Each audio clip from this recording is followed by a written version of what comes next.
Hi, everyone. It's Kristen Darcy, and I'm here on our Tell All Tuesday. I am really excited to be talking about this topic. And as you know, July, I'm focusing on when you get that yes and how you start shifting your self-care. And today I'm very grateful to have Lily Nichols here. Hi, Lily. Hi. Thanks for having me. And she is the author of Real Food for Pregnancy. And I'm going to tell you a little bit about Lily. Is a registered dietitian and nutritionist. She's certified diabetes educator, researcher, and author with a passion for evidence-based prenatal nutrition. And before we started going live, and of course she's the author of this book and one other book. What was the title of that other book? Maybe you can The other one's called Real Food for Gestational Diabetes. And that's so important to bring into our awareness, because it wasn't till, I moved through my infertility journey or fertility challenges and got there that I had to start thinking, shifting your mindset to what you need to be focusing on now. So that's why I'm so grateful for your time. Before we started, I'm going to kind of jump in a little bit and share that, within our conversation, I was talking about my clients are, progressing and receiving the positive pregnancy test and shifting the focus from, sometimes sole focus of just trying to get pregnant. Now what do you do? How do you manage a pregnancy? And the ladies that are in my community are so dedicated to the mind-body approach and that are really mindful about what to eat. And I wanted you to address that, about how you shift from doing that, pre-pregnancy diet to the most effective pregnancy diet. Right. Well, the good news is that what you eat to get pregnant is also what you eat to stay pregnant. So there's not necessarily a massive shift in what you need to be eating to help maintain a pregnancy. I mean, the same nutrient-dense foods that are important for your overall fertility are also helpful to keep an embryo sticky, right? So a lot of the nuance of what women think about in terms of they get pregnant, they usually are thinking, what do I need to avoid eating? Or at least that's often the question that I get. It's like, okay, now I'm pregnant, I've been eating really well, and now I need to avoid certain foods. And even that is kind of it's a challenging area, because there are certain changes that your immune system goes through to allow your baby to grow, and that can make you more susceptible to certain foodborne illnesses like salmonella or listeria. Right. However, the foods that the relative risk of getting sick from something like deli meat or raw fish or soft cheese is actually very, very, very low, that I don't think it warrants the total avoidance of whole categories of food. Or like undercooked egg yolks is like a perfect example. Like the risk of having an egg contaminated with salmonella is 1 in 30,000.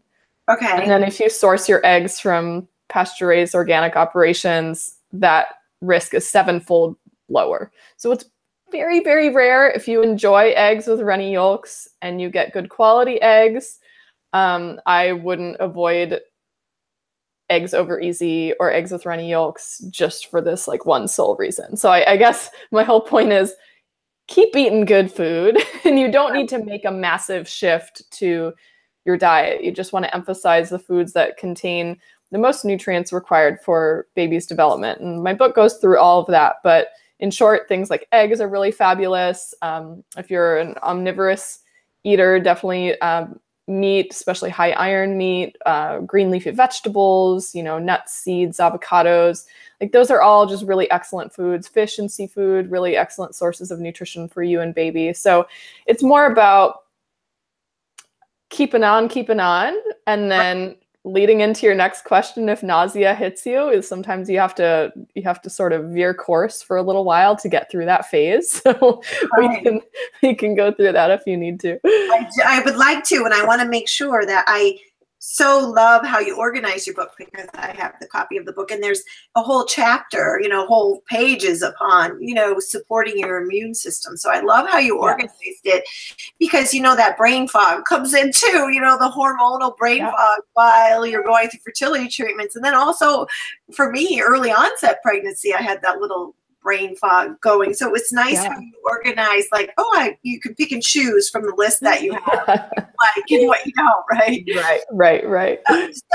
So why, I reached out also is, when I was pregnant after, having my fertility challenges, every time I had morning sickness and, really had severe morning sickness, I was like, yes, bring it on. But, it wears on the system, it just wears on you. So I know you have a whole other chapter on here on page 114 of your book.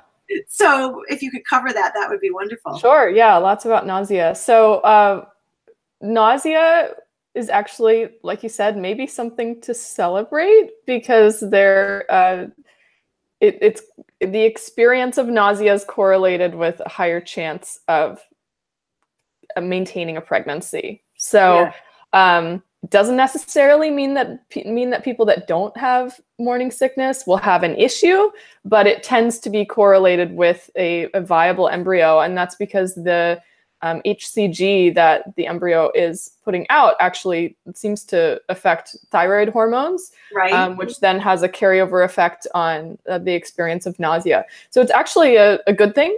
It just is kind of miserable to go through, and every woman experiences it differently. Some people it's very, very mild. It's just sort of like a coming and going of just sort of queasy nauseousness throughout the day. Other people really have a terrible experience where they're throwing up all the time, all the way where it can progress to hyperemesis gravidarum, where you need help, right? Kate Middleton had it severe, didn't she? She did. Yeah, she did. So I never want to discount it, because it can be really mild. It can be really severe. Most women, I think, end up somewhere in between or in the mild cases. And for most women, it goes away after the first trimester. So just, fingers crossed that's the case for everybody. In terms of handling mild nausea, there's a lot of different things that you can do. First of all, to understand that it's kind of a normal phenomenon and it will pass, I think is helpful to have in the back of your mind.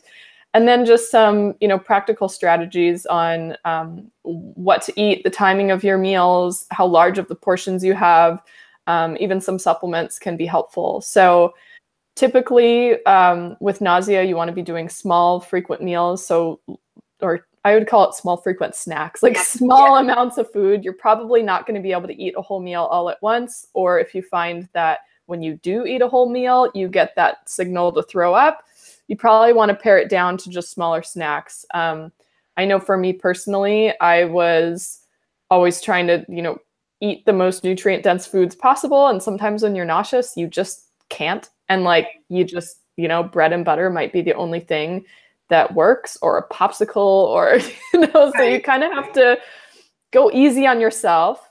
We have nutrient stores for a reason to carry us through this time. If every woman who experienced nausea was so nutritionally depleted that something terrible happened, like, the human race wouldn't survive, because it's so common for women to have nausea. So you have to kind of take a step back from dietary perfection and do the best you can. And I'll just give a personal example for me, something that was like sweet and sour was really tempting, but I also knew that if I had a big blood sugar swing after having sweets, my nausea would be worse. So my solution was dried cherries, which are kind of sweet tart. And at least I'm getting fruit and not gummy worms or something. Right. And then I'd pair that with some cashews. So it gave me a little more sustenance. Cashews are higher in fat and protein, so they're very stabilizing for your blood sugar levels. And for whatever reason, that combination worked for me.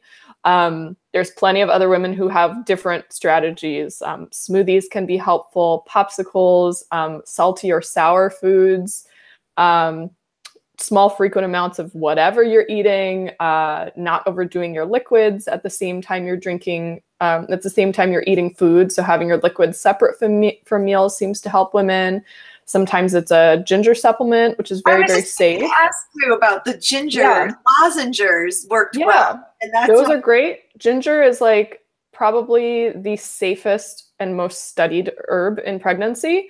So that's fantastic if that works for you. You can get them in all different forms. You could do ginger tea, ginger capsules, ginger chews, crystallized ginger. There's probably not enough ginger in ginger ale soda to be effective from the ginger standpoint, but sometimes soda works for a little while. Not the most nutritious thing, but sometimes whatever works. Vitamin B6 also tends to be helpful. So if you can eat vitamin B6 rich foods, like your meats and chicken and fish, or avocado, bananas, pumpkin seeds, that can work. Or a vitamin B6 supplement is also safe, and in some studies is effective. I think it just, in my experience with clients, it varies. Some women respond well to it, some women don't. But that should get you started. Yeah, that's very neat. So that's so great that you brought up the ginger, because that was one of the things I usually send as a little gift to my clients when they, have their pregnancy. Yay! And what about almond butter instead of peanut butter? I mean, I know you mentioned pistachios, but I think I read someplace about almonds also. I mean, all of your nuts and seeds are going to be pretty nutritious, and definitely like almond butter versus peanut butter. I don't think, peanut butter is necessarily bad, but almonds have a healthier fatty profile compared to peanut butter. And there's less chance of them being contaminated with mold, which some people are concerned about with peanuts.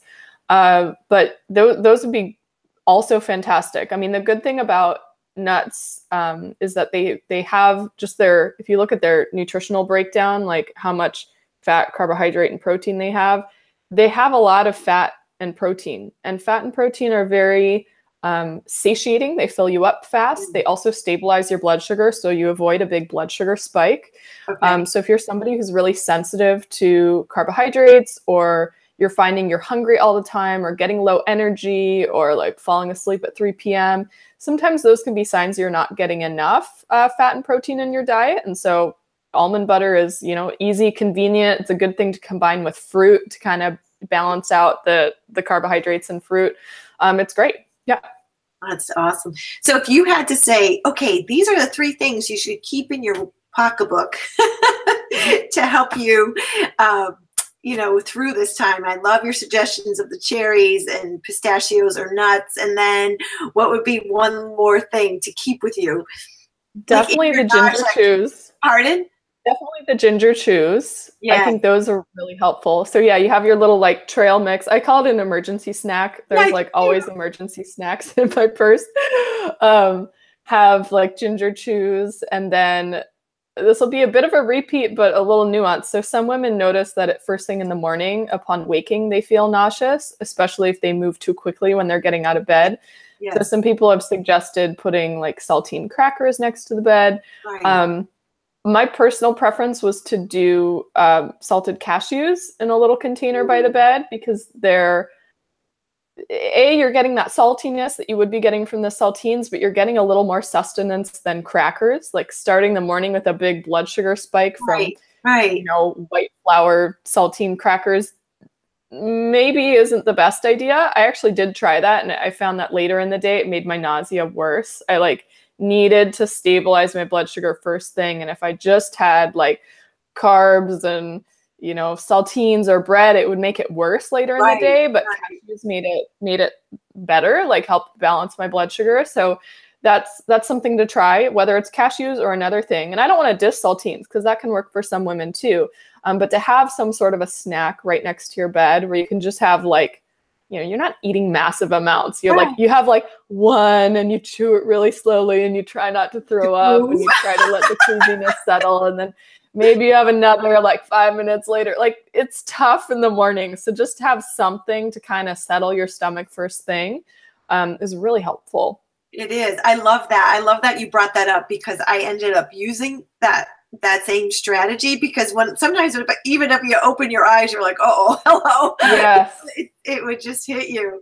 And, this might sound a little off, but leading back to how we started, I would say thank you to the morning sickness because of, you know, what brought me to, you know, all the journey to get pregnant. I'd be, thank you so much. Thank you for body. You're just rocking this, meaning like you're doing everything that you should be.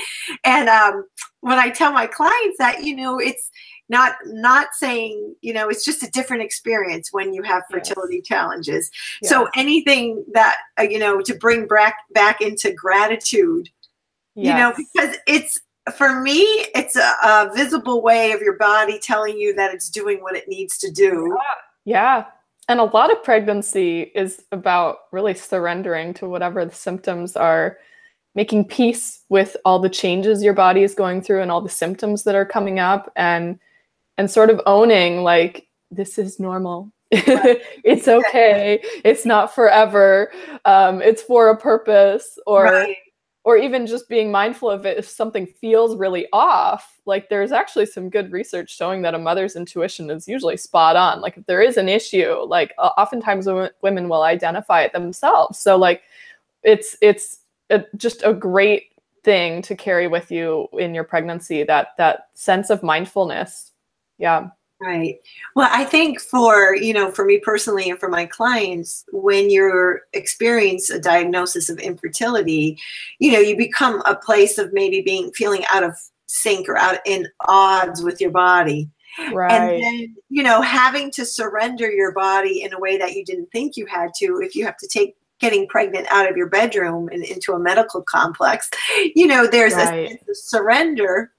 And then I so want women to know that, you know, it's just, you know, part of that cycle that once again, you come back to center, and you have to practice that surrender again. Yes. And know after you give birth, I know we're kind of jumping ahead and we weren't really going to talk about this, but, you know, surrendering to that it takes 9 months to get there, and it takes 9 or 12 months on the other end to get back, right? Yes. It's a journey, and as a mom to a 2-year-old, it being right in it, like your body is constantly changing, your needs are changing, the directions that your energy is being pulled from.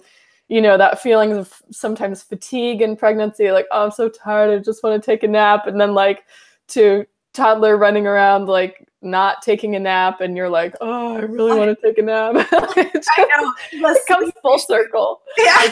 Full circle. Comes in. But you've been so informative and so lovely. And I want to make sure that people see the book cover, Real Food for Pregnancy, and you can go to everybody can go to your website, because when I visited your website, I noticed that you have an opt-in to get information, and that's your name, isn't it? That's just your website. Yep. Well, I have a different website for the book if people want to go to realfoodforpregnancy.com. There is I give away the first chapter for free. So if you don't even want to buy the book and want to just read around a little bit, see what it's about, understand this whole real food thing. What is she talking about real food? Why would I eat this way versus like whatever the doctor pamphlet thing told me to eat? That's a really helpful way to just sort of like get your feet wet and decide if you like this approach or not. So first chapter is free over at realfoodforpregnancy.com.